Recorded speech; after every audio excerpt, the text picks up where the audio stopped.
All right, so now we're going to talk about something called observables. And if you saw in the last video, we had this application where if we change the name after 2 seconds, an interval is checked to see if the title has changed inside our title service here. Well, we don't want to do that because there's something in Angular that allows us to observe if something has changed, if something has happened, and that is called observables. And what observables are, they're more like promises that have multiple values. So in a promise, you wait for a promise to finish, and then you get a value, and then that's it. The promise is over. As an observable, you can get a value and then wait a few minutes and then get another value and wait a few minutes and get another value, and then it's completed. So let's go ahead and make a promise for our title here. Title promise,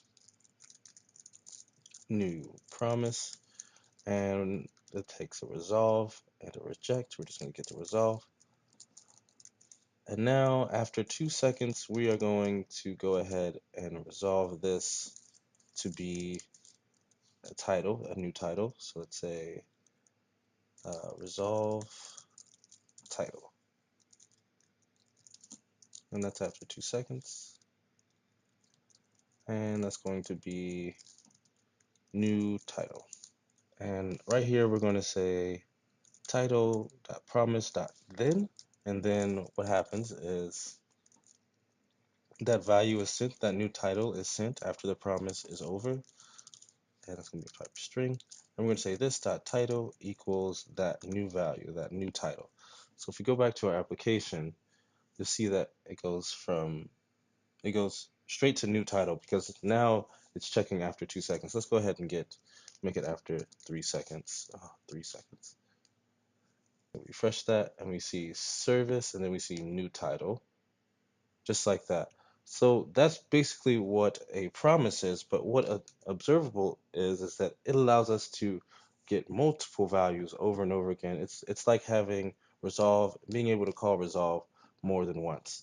So let's go ahead and make our title here be an observable instead of a promise that we can then observe.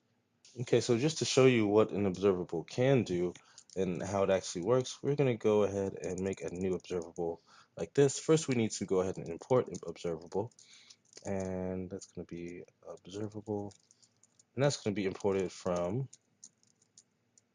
rxjs / observable, just like that.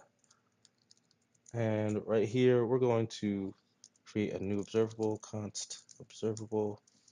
Let's call it uh, number observable. It's just a example.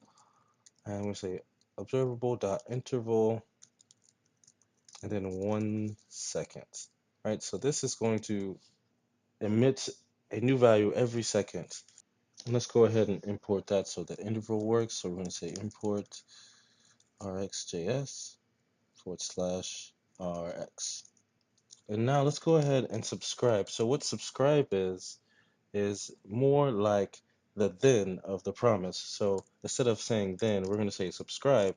And now we're going to get a value every second from this. So let's say number, and then we're going to say console.log. We're not going to change anything. Actually, let's go ahead and change the title. This dot title equals that number. Let's make it like this.